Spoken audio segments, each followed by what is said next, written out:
en el fondo, en el terreno, que era de mi suegra, pero bueno, estábamos casados.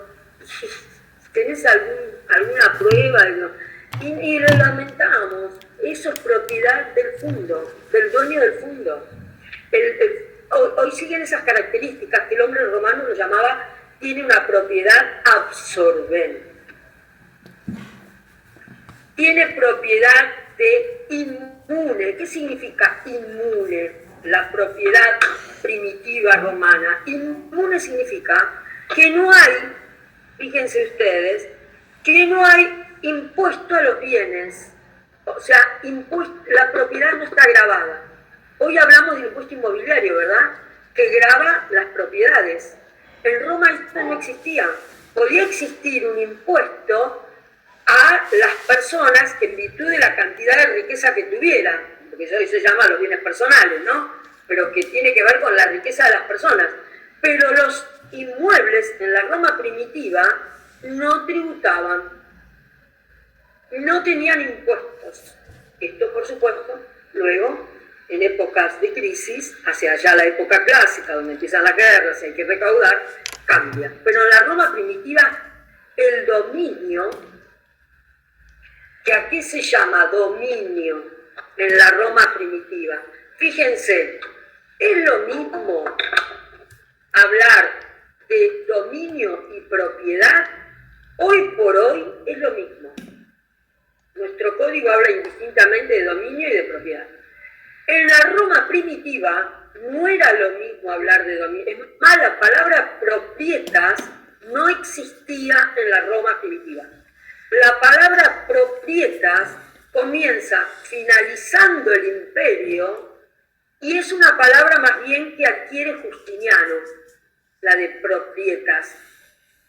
En el mundo antiguo, hasta mediados de la época clásica, en donde después de la época clásica, o sea, a mitad del imperio, se empiezan a usar indistintamente, y Justiniano ya habla de propietas, en el mundo antiguo se hablaba de dominio porque les dije que viene de domus.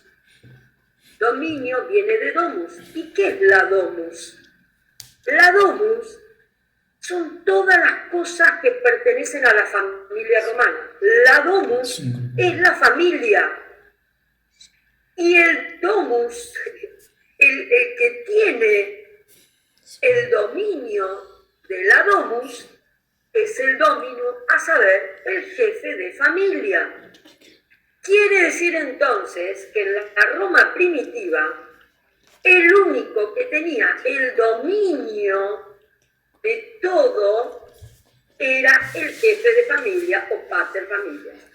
Se hablaba en la Roma primitiva de que el dominio era indivisible. ¿Por qué indivisible? Porque pertenece a la familia en su totalidad. Algunos autores dicen que ni siquiera pertenece al dominus, ni siquiera pertenece al jefe de familia. Era todo común. Era una propiedad común a todos los integrantes de la familia. Fíjense hasta qué extremo que cuando se adquiere y se transmite algo, es decir, cuando el dueño de la familia, el jefe de familia, el jefe de la domus, se obligaba, no podía entregar como garantía nada que fuera de la familia romana. La propiedad familiar, los fondos familiares, no podían ser garantía de los acreedores. Hoy decimos, entrego como garantía mi casa, entrego como garantía mi terreno, entrego como garantía una... Esto en la Roma primitiva no existe. ¿Por qué? Eran inembargables las propiedades. El que se obligaba, que era el jefe de familia, recuerdan ustedes que el único capaz, jurídicamente hablando, el único que tenía personalidad jurídica en la Roma primitiva era el jefe de familia, ¿recuerdan? Los alieni iuris no tienen capacidad jurídica, no pueden adquirir y transmitir. Esto lo recuerdan, ¿no? Se vio en la unidad 4. Entonces, el único que puede adquirir y transmitir la propiedad sería el jefe de familia. Si el jefe de familia se obligaba, no podía ofrecer como garantía de su crédito, en realidad de su deuda, a el fundo del familiar, a la domus. Automantipaban su cuerpo, es decir, ofrecían como garantía su propio cuerpo. Y de acá viene la llamada, miren cómo les estoy relacionando todo, les estoy haciendo un juego que los traigo, los llevo, los pongo, los saco, los llevo de la unidad 1 a la 4, de la 5 a la 6. Y acá viene la manus iniectio. ¿Recuerdan la manus iniectio, esta acción ejecutiva por la cual si el deudor no cumple con la obligación había que tomar el cuerpo del deudor, porque en la Roma primitiva no existen las garantías reales? De acá viene la manus iniectio. El deudor ofrece como garantía, como la propiedad era inalienable, inembargable, el deudor ofrecía su propio cuerpo como garantía. Es por ello que el acreedor podía ejercer la manus iniectio en caso de que no se cumpliera con la sentencia. ¿Lo recuerdan esto? Sí, que los ponían en una plaza, ¿no? Los exponían en una plaza. Sí, previo a, para ver si alguien quería salir como garante de ellos. Sí. Y sí. Porque en la Roma primitiva, la domus era inalienable, era indivisible. Es más, cuando se muere el jefe de familia,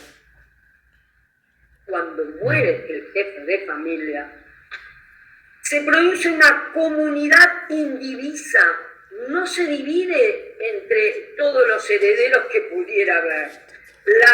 La domus queda inescindible, indivisible, queda en condominio de todos. De ahí nace el condominio, como una propiedad que es de todos los herederos. De acá nace la figura del condominio, de la comunio o la comunio, de la comunidad indivisa, comunio pro heredes, esta comunidad indivisa de la domus.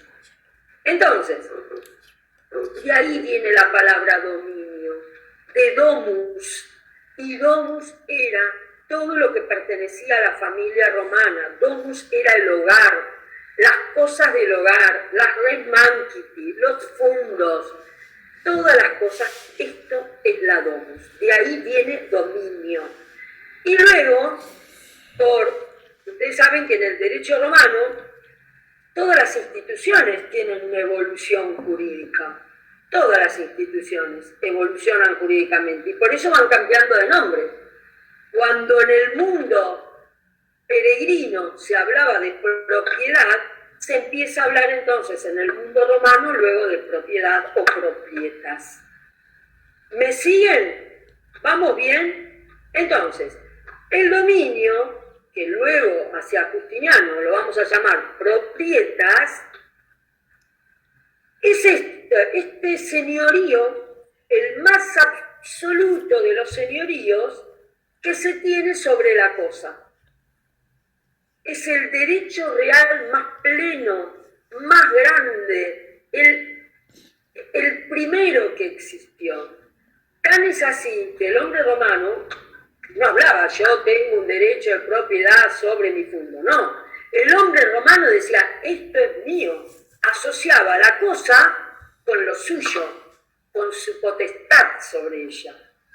Y esto es la domus. Ahora bien, en Roma existían, si me van siguiendo, ¿verdad?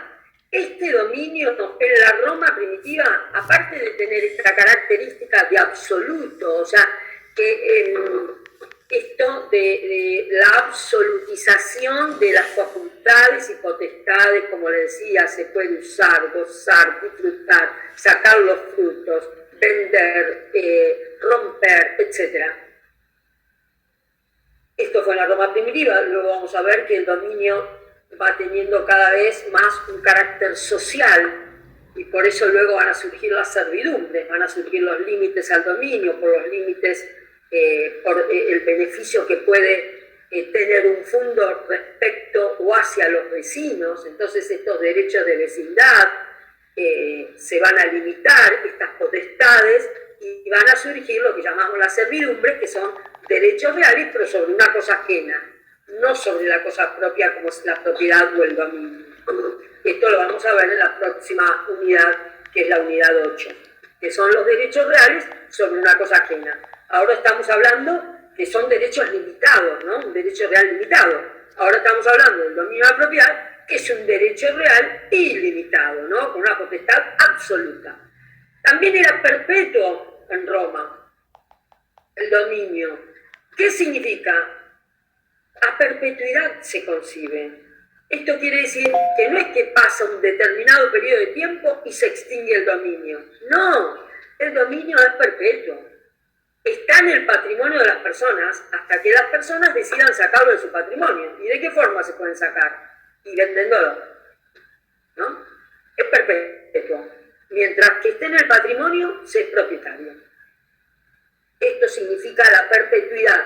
No sé si escucharon hablar que en la actualidad se quiere hacer leyes para establecer, que se viene hablando ya hace varios años, principalmente para aquellas propiedades inoficiosas, que no se usan, y se quiere poner límites al dominio.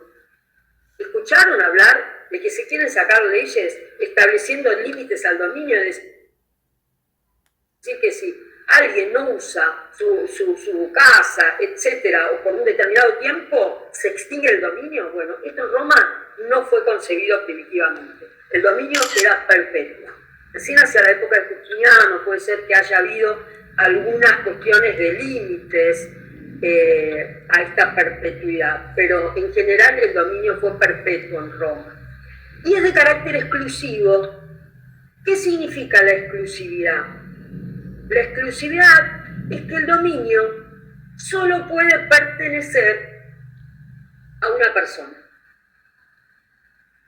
Es decir, una misma cosa, insólidum, puede pertenecer a varios. Un fundo puede pertenecer a Sempronio y en su totalidad a Cayo. No, o pertenece a Sempronio o pertenece a Gallo o a Cayo. Recuerden ustedes que viene de Dominus, una familia, la Domus no puede pertenecer a varios a la vez. Ahora yo les dije que la figura del condominio nace cuando muere el jefe de familia y este fundo que pertenecía a ese jefe de familia, en exclusividad, ¿qué pasa con ese fundo y todos los herederos de ese fundo? Nacía una comunidad entre los heres o herederos, les dije, ¿no? Una comunio pro herede, una comunidad entre los herederos. A partir de allí, ¿cómo se resuelve este tema? Con la figura del condominio. ¿De qué forma? Se va a poder aceptar que exista una propiedad ideal de cada uno. ¿Qué quiere decir esto? Que si, por ejemplo, había 4 herederos varones, cada uno podía tener idealmente la cuota parte de la cuarta parte.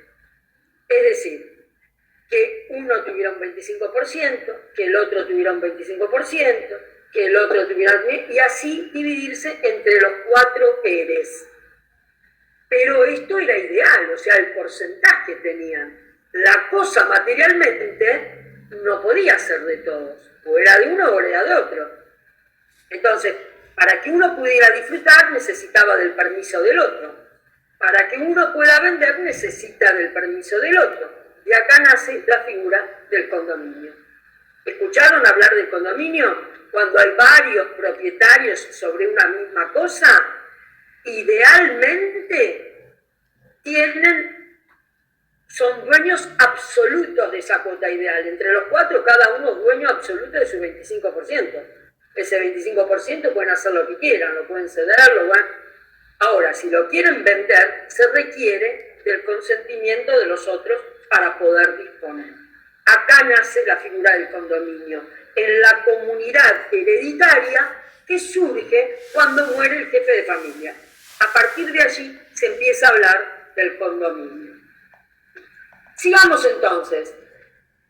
Vimos las características más importantes de lo que es el dominio en la primitiva Roma. Ahora, en Roma, ¿hay una sola clase de dominio? ¿Hay varias clases de dominio? Fíjense, en la Roma primitiva solo se conoció una forma de dominio.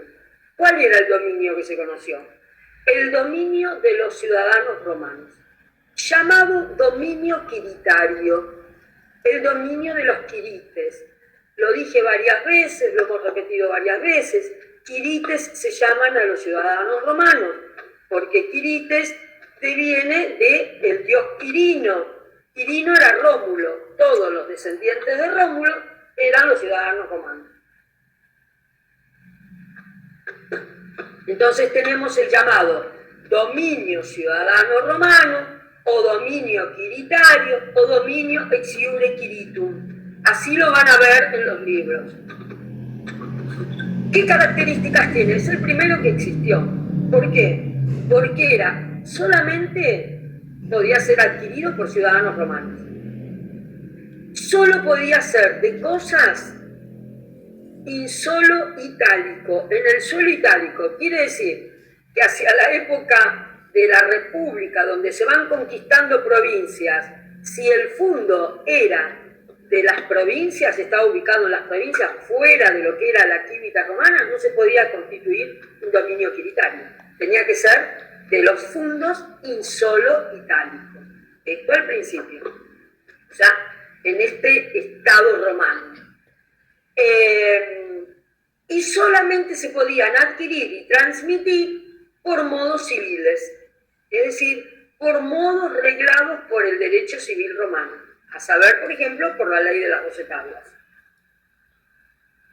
Y solo también se protegen por acciones, estas llamadas acciones in rem, que ya las vieron en la unidad de procedimiento, las acciones in rem, que protegen las cosas de los ciudadanos romanos. Entonces, este dominio quiritario fue el primer dominio que existió. El dominio quiritario o dominio ex iure quiritum. A ver, Edgardo Tomás, adelante. Me estás haciendo una pregunta. El micrófono, habilite.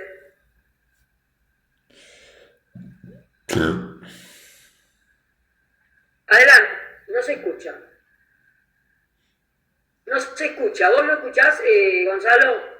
No se escucha, ¿eh? No se escucha. Edgardo, por ahí con los auriculares los tiene que sacar. Ah, los auriculares. Claro, me imagino. No se escucha. No se escucha. A ver si quiere, si hace la pregunta por el chat. La pregunta por el chat.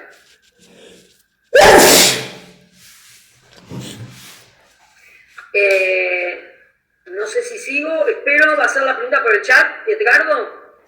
¿Sigo? Ok. Bueno, entonces, esto es el dominio ex iure quiritum, o dominio de los ciudadanos romanos, o dominio civil, se lo puede ver de todas formas, se lo pueden encontrar en los libros. Ahora bien, a medida que Roma crece, es acá donde se van complicando las instituciones romanas, ¿no? Puede llegar a suceder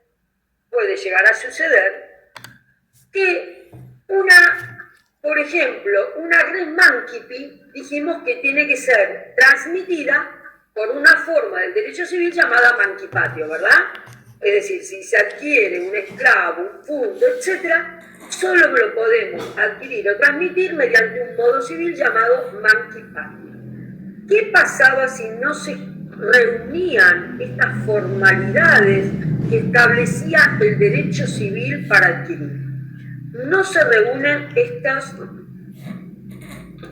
el pater, es decir, las circunstancias. En general, Edgardo Tomás, dijimos que en la antigua Roma la idea era adquirir y no transmitir. Generalmente en el mundo romano antiguo incluso se habla más de la figura del accipiens, del adquirente, que del transmitente.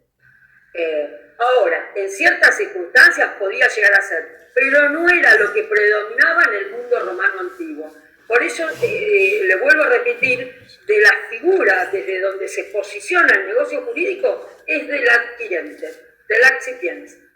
¿Quedó respondida la pregunta? Sí, profesora. Okay. Me alegro. Bien, entonces, volvemos a qué pasa si no se cumplen con las formalidades. Va a nacer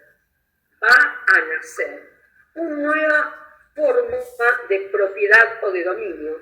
¿Que quién la va a crear? ¿Quién es el que ayorna el derecho civil, lo complementa, lo va ajustando de acuerdo a las necesidades?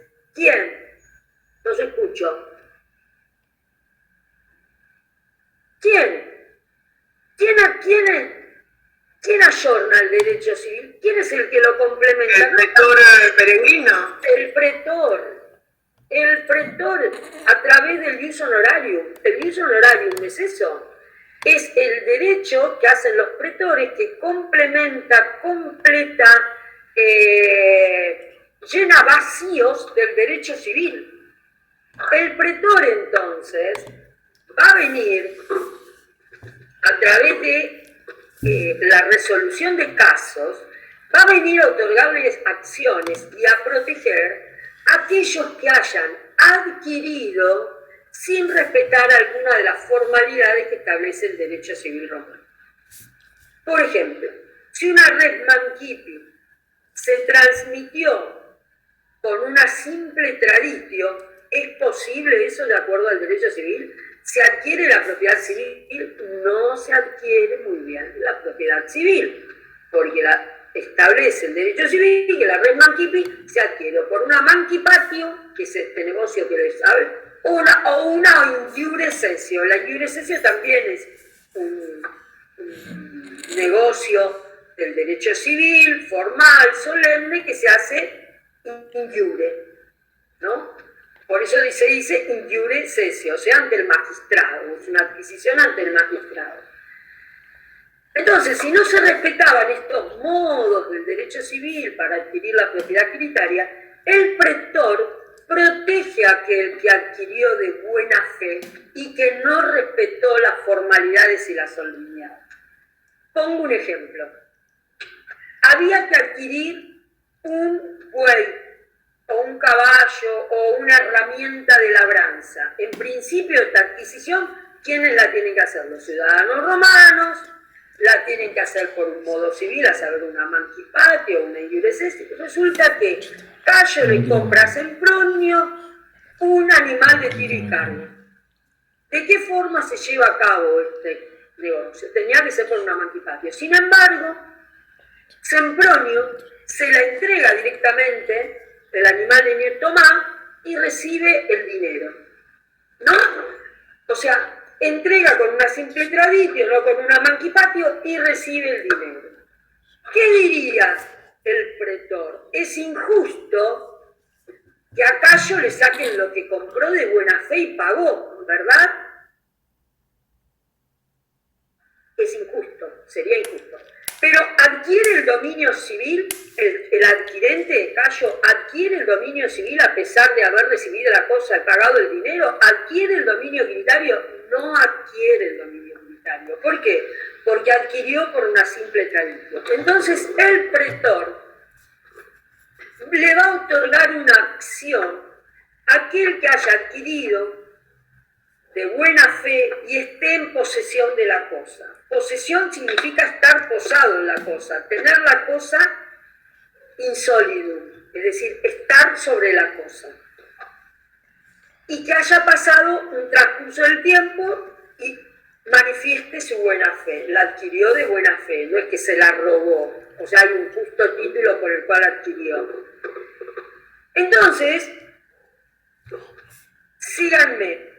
El dueño quiritario de la cosa, Sempronio, que le entrega a Cayo, el dueño quiritario de la cosa, si tuviera mala fe, ¿puede ejercer una acción civil para recuperar la cosa valiéndose de que él es el propietario utilitario? Podría hacerlo.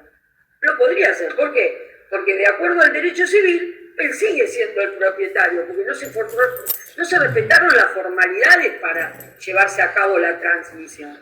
Entonces, ¿esto sería injusto o no sería injusto? Que vaya y ejerza una acción del derecho civil para recuperarla. Sería injusto.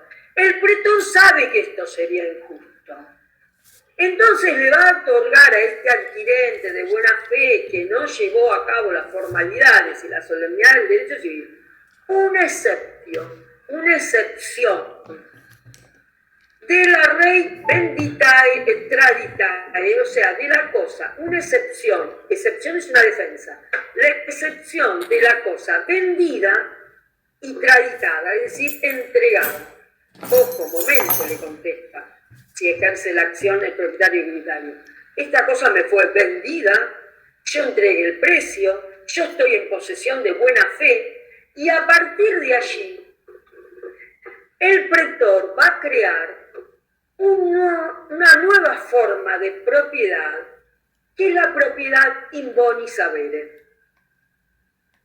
Para proteger a estos que no respetaron las formalidades, quizás por el tráfico jurídico, no se respetó las formalidades, porque una cosa es hablar de la adquisición y la transmisión en un pequeño pueblo de 3, 4, 10 personas que trafican, y otra es en el mundo jurídico de la República y del Imperio, donde son cientos que trafican, es decir, que realizan transacciones jurídicas. Entonces va a crear, para todos aquellos que no han respetado, pero que han actuado de buena fe, la propiedad in bonis avere, o propiedad bonitaria, también se la llama, o propiedad pretoriana, porque es creada por los pretores.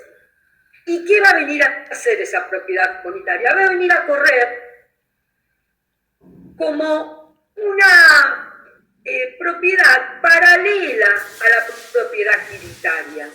¿Quiénes la van a tener? La pueden llegar a tener todos aquellos ciudadanos romanos que no han comercializado o que no han traficado o que no han hecho negocios jurídicos respetando las formalidades y las solemnidades que exige el derecho civil romano para adquirir una propiedad quiritaria. ¿Me van siguiendo? ¿Me siguen? Bien.